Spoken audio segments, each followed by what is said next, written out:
First breaking TV cine artist Pradeep ఆత్మహత్యపై అనుమానాలు. ఆత్మహత్యకు దారితీసిన పరిస్థితులపై పోలీసుల దర్యాప్తు. ఉరివేసుకోవడం వల్లే ప్రదీప్ చనిపోయాడని పోస్టుమార్టం నివేదిక. ప్రదీప్ మృతిపై అనుమానాలు ఉన్నాయన్న అతని సోదరుడు.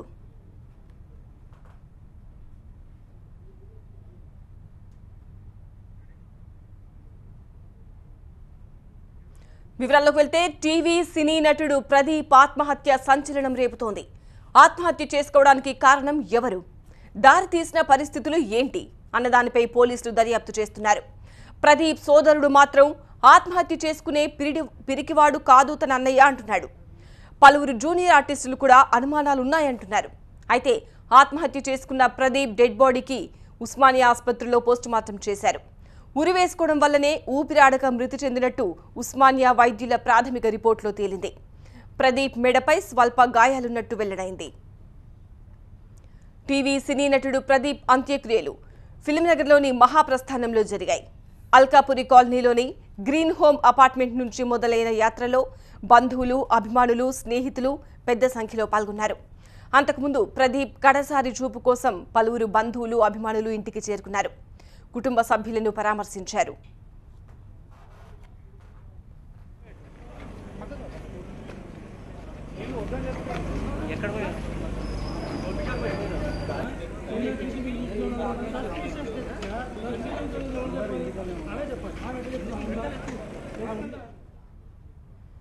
ప్రదీప్ మృతిపై పలు అనుమానాలు ఉన్నాయన్నారు ఆయన సోదరుడు.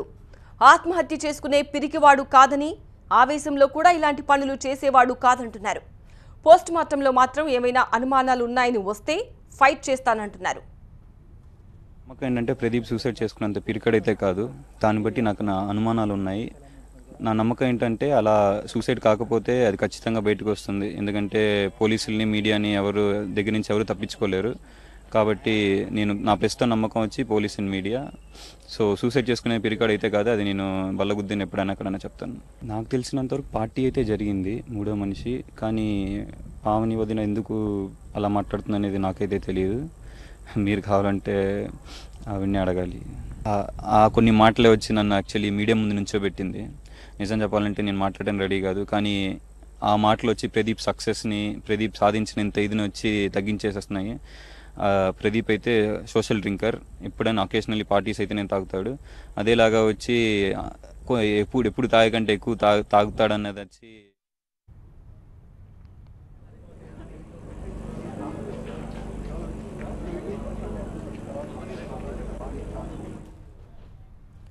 అటు ప్రదీప్ ఆత్మహత్య వెనుక అనుమానాలున్నాయంటున్నారు జూనియర్ ఆర్టిస్టులు. భార్యాభర్తల మధ్య ఉన్న వివాదాలు తమకు తెలియనివని, ఏదైనా జరిగి ఉండొచ్చని తెలిపారు. మరో నటి మాత్రం దూరంగా ఉంటున్న భార్యాభర్తల మధ్య మరొకరు రావడం కూడా భరించలేకపోయి ఉండవచ్చు అంటున్నారు. అమ్మాయి సీరియల్ చేస్తుంది, మూవీస్ చేస్తుంది, ఇద్దరు బిజీగా ఉన్నారు. ఫైనాన్షియల్ ప్రాబ్లం కాదు, ఇష్టం, అతి ఇష్టం. వాళ్ళిద్దరు ఒకళ్ళంటే ఒకళ్ళు ఇష్టం, అంతే. దాని మధ్యలో ఎవరన్నా, మనం కూడా ఒక ఇద్దరు చాలా ఇష్టంగా ఉన్నారంటే మధ్యలో ఎవరన్నా వచ్చారంటే ఎవరు భరించలేం. అలాంటిది ఏదైనా జరిగి ఉండొచ్చు. నువ్వెవరితో ఇంకొకరితో మాట్లాడకూడదు, నువ్వెవరితో ఇంకొకరితో ఫోన్స్ మాట్లాడకూడదు. ఎందుకంటే ఆ కాస్త టైం నువ్వు నాకు కేటాయించాలి, నాతోనే ఉండాలి. అంటే మనకు దొరికేది కొంచెం టైమే కదా.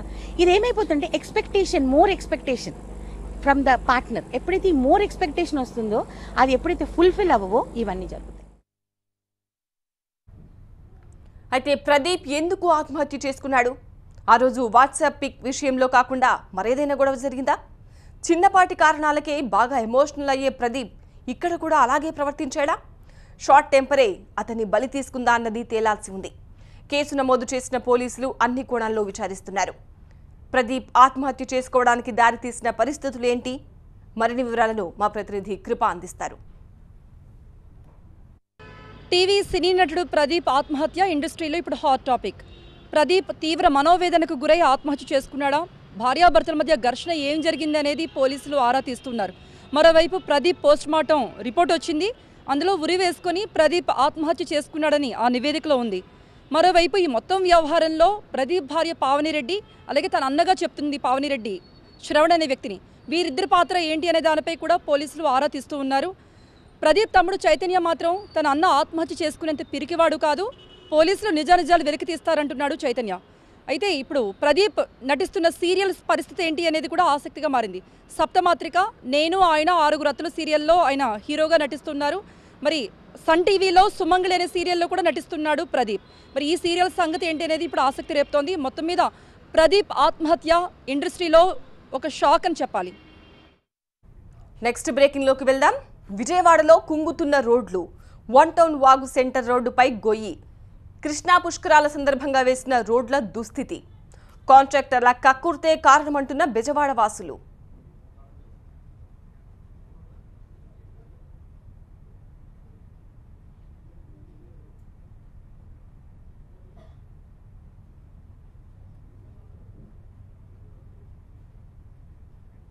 ఇక ఈ న్యూస్ డీటెయిల్స్లోకి వెళ్తే బెజవాడ వాసులు బి అలర్ట్. మీరు ఇంట్లో ఉంటే నో ప్రాబ్లం, కానీ రోడ్ ఎక్కారో పాతాళంలోకి కుంగిపోవడం ఖాయం. ఇదేదో వైరల్ కాదు, వాట్సాప్ ఫేస్బుక్ వైరస్ అంతకంటే కాదు. విజయవాడ రోడ్ ఎక్కితే రియల్గా కనిపిస్తున్న నిజాలివి.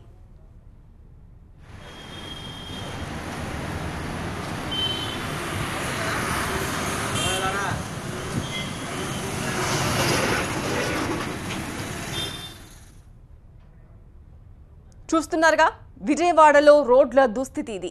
రోడ్డెక్కితే ఇంటికి తిరిగి ప్రాణాలతో వెళ్తారనే గ్యారంటీ లేదు. అవును, ఎప్పుడు కుంగిపోతాయో తెలియదు, ఎప్పుడు పాతాళంలోకి కూరుకుపోతామో తెలియదు. అకస్మాత్తుగా ఒక్కసారిగా రోడ్డు కుంగి పెద్ద పెద్ద గుంతలు ఏర్పడుతున్నాయి. ఎప్పుడో ఒకసారి జరిగితే ఏమో అనుకోవచ్చు, కానీ నెల రోజుల్లో 2 సార్లు రోడ్లు కుంగిపోవడం తీవ్ర కలకలం రేపుతోంది.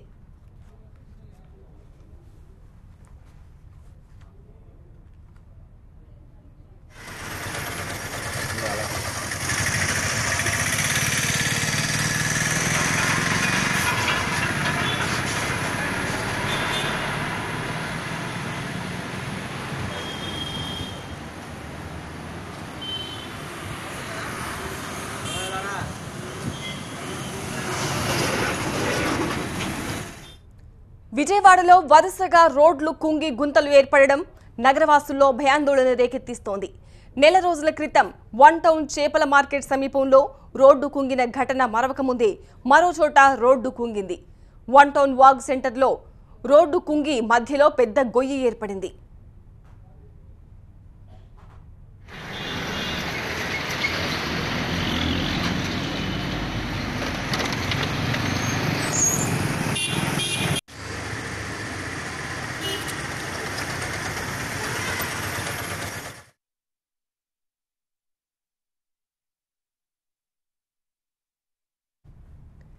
నెల రోజుల క్రితం ఇదే వన్ టౌన్లో రోడ్డు కుంగి పెద్ద గొయ్యి ఏర్పడింది.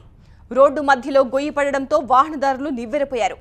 నడి రోడ్డుపై గుంత పడిన విషయం తెలిసిన వెంటనే పోలీసులు అధికారులు హుటాహుటిన స్పాట్కు చేరుకున్నారు. ప్రమాదాలు జరగకుండా ట్రాఫిక్ను డైవర్ట్ చేశారు.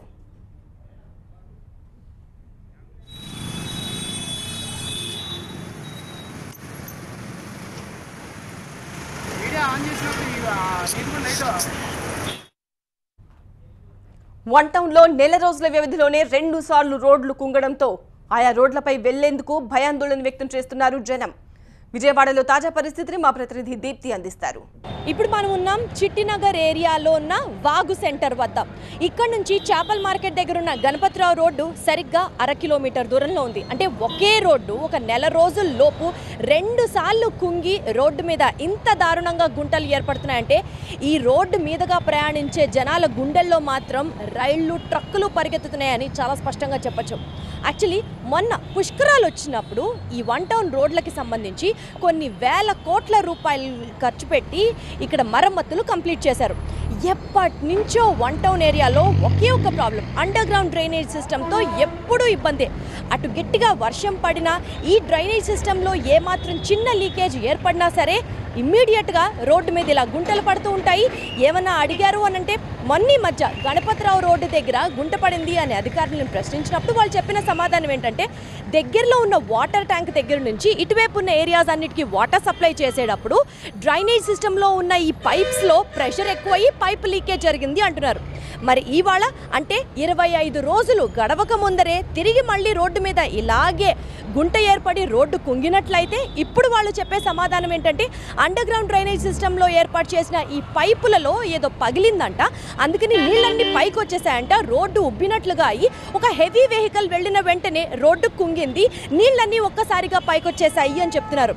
సరైన సమాధానం అండర్ గ్రౌండ్ డ్రైనేజ్ సిస్టమ్కి సంబంధించిన మరమ్మతులు చేయకుండా పైన ఉన్న రోడ్లని మాత్రమే మరమ్మతులు చేసేసి రోడ్డు మీద తార్ రోడ్లు వేసేసి మా పని అయిపోయింది అని చేతులు దులుపుకుంటున్నారు. మొత్తానికి దీనికి సంబంధించిన మరమ్మతులు కూడా ఇప్పుడు స్టార్ట్ చేశారు, రాత్రి కల్లా కంప్లీట్ చేసేస్తున్నామని చాలా కాన్ఫిడెంట్గా చెప్తున్నారు. కానీ తిరిగి మళ్ళీ ఇదే సమస్య రాకుండా ఉండాలంటే ఏం చేయాలో అది చేస్తే బాగుంటుంది అన్నది స్థానికులు చెప్తున్నమాట. కెమెరా పర్సన్ అశోక్తో దీప్తి, TV9 వన్ టౌన్ నుంచి.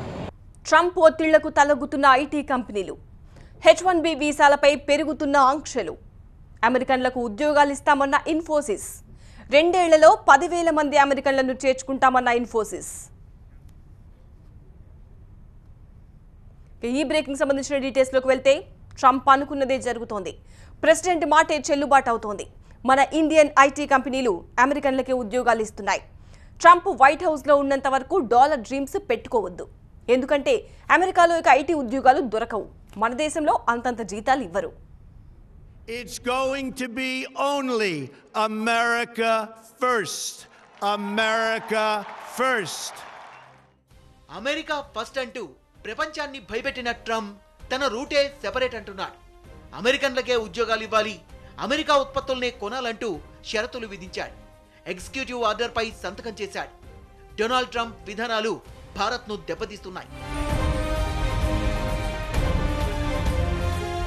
H1B వీసాలపై ఆంక్షల వల్ల బిజినెస్ దెబ్బతింటుందని మన ఐటీ కంపెనీలు బెంబేలెత్తాయి. కానీ ట్రంప్ మాత్రం బెట్టు వేయలేదు. ఫలితంగా భారత ఐటీ కంపెనీ ఇన్ఫోసిస్ ట్రంప్ ఒత్తిళ్లకు తలొగ్గింది. అమెరికాలో 2 ఏళ్లలో 10,000 ఉద్యోగాలు ఇస్తామని ప్రకటించింది. ఇందుకోసం ఆగస్టు నెలలో ఇండియానాపోలిస్లో 4 హబ్లను ఏర్పాటు చేస్తామని ఇన్ఫోసిస్ అధినేత విశాల్ సిక్కా చెప్పారు. ఈ లెక్కన మిగతా భారతీయ ఐటీ కంపెనీలు కూడా అమెరికాలో రిక్రూట్మెంట్లు చేసుకోవాల్సి ఉంటుంది. ట్రంప్ తడాఖా చూపిస్తే ఒక్క ఇన్ఫోసిస్ మాత్రమే కాదు, ఇతర కంపెనీలు దిగొచ్చాయి. ఎగ్జాన్ 45,000 మందికి అమెరికాలో ఉద్యోగాలు ఇస్తామని చెప్పింది. IBM కంపెనీ 25,000 మందికి, వాల్మార్ట్ 10,000 మందికి, ఇంటెల్ 3,000 మంది అమెరికన్లకు ఉద్యోగాలు ఇస్తామని ప్రకటించాయి. అమెరికన్లకే ఉద్యోగాలు ఇవ్వాలన్నది ట్రంప్ షరతు.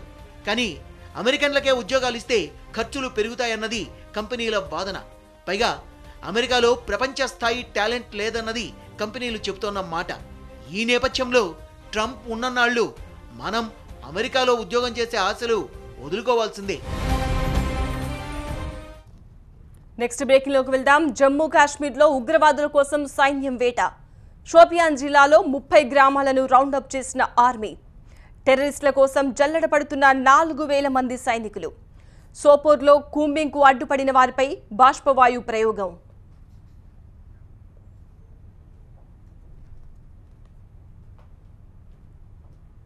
జమ్మూ కాశ్మీర్లో ఉగ్రవాదుల కోసం సైన్యం భారీ వేటను మొదలుపెట్టింది. షోపియాన్ జిల్లాలో 30 గ్రామాలను సైన్యం దిగ్బంధించింది. 4,000 మంది సైనికులు ఈ గ్రామాలను జల్లెడ పడుతున్నారు. టెర్రరిస్టులు నక్కారన్న సమాచారం రావడంతో కూంబింగ్ చేపట్టారు.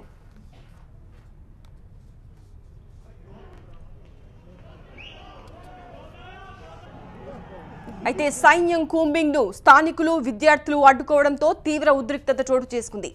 జవాన్లపై రాళ్లు విసరడంతో పరిస్థితి అదుపు తప్పింది. సోపోర్లో ఆందోళనకారులపై సైన్యం బాష్పవాయువును ప్రయోగించింది.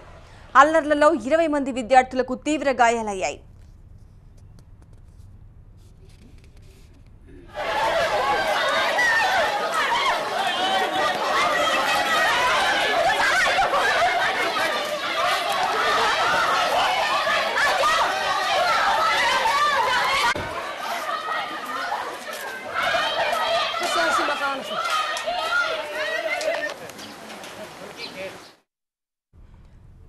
గత 2 రోజుల నుంచి జమ్మూ కాశ్మీర్లో ఉగ్రవాదుల దాడులు ఎక్కువయ్యాయి.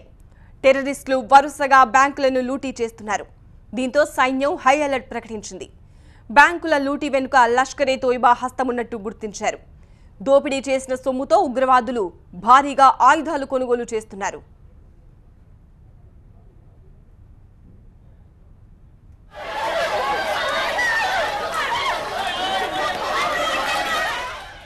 అందుకే గతంలో ఎన్నడూ లేని విధంగా ఆర్మీ భారీ కూంబింగ్ను చేపట్టింది. వేలాది మంది జవాన్లు షోపియాన్ జిల్లాను జల్లెడపడుతున్నారు. ఉగ్రవాదులను ఎట్టి పరిస్థితుల్లో విడిచిపెట్టే ప్రసక్తే లేదని ఆర్మీ ప్రకటించింది.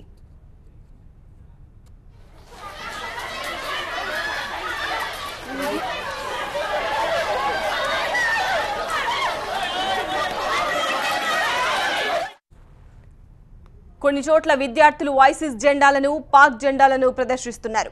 జవాన్లను రెచ్చగొట్టడానికి ప్రయత్నిస్తున్నారు. స్కూల్ విద్యార్థినులు కూడా ఆందోళనలో పాల్గొంటున్నారు.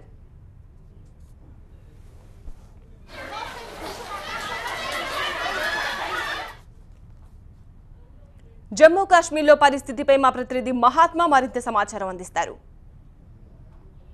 కాశ్మీర్ లోయలో నెలకొన్న అశాంతి, అస్థిర వాతావరణానికి కారకులైన మిలిటెంట్ల ఏర్వేత కోసం భద్రతా బలగాలు సమాయత్తమయ్యాయి. భద్రతా బలగాలు ప్రతి ఇంటిని, ప్రతి గ్రామాన్ని తనిఖీ చేసే కార్యక్రమాన్ని పెద్ద ఎత్తున చేపట్టాయి. సోఫియా జిల్లాలో ప్రస్తుతం ఈ తనిఖీల కార్యక్రమం, సోదాల కార్యక్రమం కొనసాగుతుంది. 1990లో జరిగిన విధంగా ఇంటింటిని సోదా చేయడం కోసం భద్రతా బలగాలు సమాయత్తమయ్యాయి. అందుకోసం ముందుగా గ్రామస్తులందరినీ గ్రామంలోని ఒక మైదాన ప్రదేశానికి రమ్మని పిలిపిస్తున్నారు.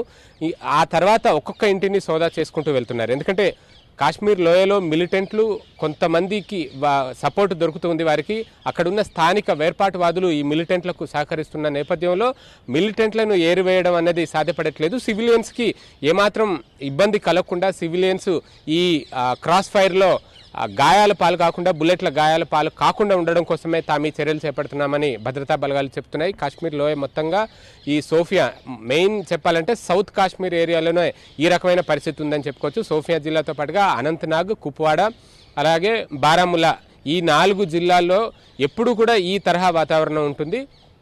అయితే భద్రతా బలగాలు చేపడుతున్న ఈ మ్యాసివ్ ఆపరేషన్లో ఎంతమంది మిలిటెంట్లు దొరుకుతారనేది మనం ఇప్పుడు ఇంకా ఎదురు చూడాల్సి ఉంటుంది. అయితే ఇది మిలిటరీ ఆపరేషన్స్ పరంగా ఇలా ఉంటే ఈ అశాంతికి అక్కడ ఒక పూర్తిస్థాయి శాంతి నెలకొల్పాలంటే గనక చర్చలే పరిష్కారం అని చాలామంది ప్రతిపక్ష పార్టీల నేతలతో పాటుగా వివిధ దేశాలు కూడా సూచన చేస్తున్న పరిస్థితి కనిపిస్తుంది. అయితే ఇప్పుడు చైనా కూడా ఈ కాశ్మీర్ వ్యవహారంలో జోక్యం చేసుకోవడాన్ని భారత ప్రభుత్వం తీవ్రంగా తప్పుపడుతుంది. చైనా మాత్రం తాము చైనా పాకిస్తాన్ ఎకనామిక్ కారిడార్ని నిర్మిస్తున్నాము, ఆ ఎకనామిక్ కారిడార్ జమ్మూ కాశ్మీర్ మీదుగా వెళ్తుంది కాబట్టి తమ ఇంట్రెస్ట్ అందులో ఉంది, అక్కడ శాంతి నెలకొంటేనే ఈ ఎకనామిక్ కారిడార్ అనేది పూర్తవుతుంది, శాంతి నెలకొల్పడంలో మేము మా ప్రయత్నం చేస్తాం, మా జోక్యం కూడా ఉంటుంది అంటూ చైనా స్పష్టం చేస్తుంది. అయితే థర్డ్ పార్టీ, మూడో వ్యక్తి ప్రమేయం లేదు, ఇది కేవలం ఇండియా పాకిస్తాన్ మధ్య మాత్రమే ఉన్న సమస్య, ఇందులో మూడో వ్యక్తి జోక్యాన్ని మేమేం మాత్రం సహించేది లేదు అంటూ భారత ప్రభుత్వం తెగేసి చెప్తోంది. ఈ పరిస్థితుల్లో ఇది ఇంకా అంతర్జాతీయంగా మరింత వివాదంగా ముదిరే లోపే భారత ప్రభుత్వం దీనికి ఒక పరిష్కారాన్ని కనుగొనాల్సిన అవసరమైతే కనిపిస్తోంది. ఆ దిశగా కేంద్ర ప్రభుత్వం చేస్తున్న చర్యలు ఎంతమేర సఫలమవుతాయన్నది మనం ఇప్పుడు ఎదురు చూడాల్సి ఉంటుంది. శంషాబాద్లో కె విశ్వనాథ్కు ఘన స్వాగతం పలికిన మంత్రి తలసాని శ్రీనివాస్. దాదాసాహెబ్ ఫాల్కే అవార్డు అందుకున్న విశ్వనాథ్ నిన్న రాష్ట్రపతి చేతుల మీదుగా అవార్డు ప్రదానం. దర్శకులు కె విశ్వనాథ్కు హైదరాబాద్లో ఘన స్వాగతం లభించింది. ఢిల్లీలో దాదాసాహెబ్ ఫాల్కే అవార్డు అందుకున్న తర్వాత ఆయన హైదరాబాద్కు ఇచ్చేసిన సందర్భంగా ఘన స్వాగతం పలికారు తెలంగాణ మంత్రి తలసాని శ్రీనివాస్ యాదవ్. కళా తపస్వి కె విశ్వనాథ్కు పుష్పగుచ్చం అందజేసి శాలువా కప్పారు. ఆ తర్వాత జ్ఞాపికను అందజేశారు.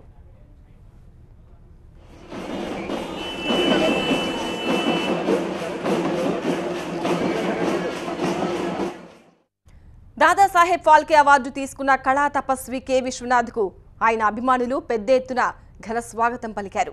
భాజా భజంత్రీలతో, డప్పు వాయిద్యాలు, మేళ తాళాలతో విశ్వనాథ్కు ఘన స్వాగతం పలికారు. కళా తపస్వి కె విశ్వనాథ్కు నిన్న దాదాసాహెబ్ ఫాల్కే అవార్డు ప్రదానం చేశారు రాష్ట్రపతి ప్రణబ్ ముఖర్జీ.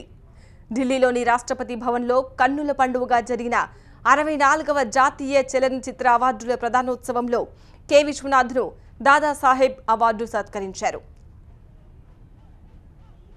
ఈరోజు చలనచిత్ర రంగంలో తనకంటూ ఒక ప్రత్యేకమైనటువంటి స్థానాన్ని సంతరించుకోవడమే కాకుండా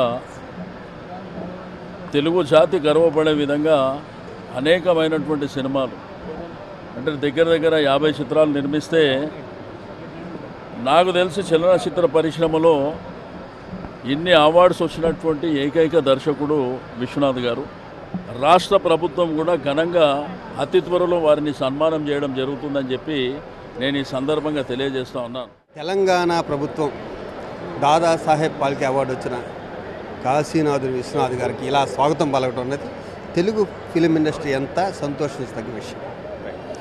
కేసీఆర్ గారికి కానీ మా మంత్రి తలసాని శ్రీనివాస్ యాదవ్ గారికి కానీ ప్రత్యేకంగా మూవీ ఆర్టిస్ట్ అసోసియేషన్ తరపు నుంచి కృతజ్ఞతలు తెలుపుకుంటున్నాను.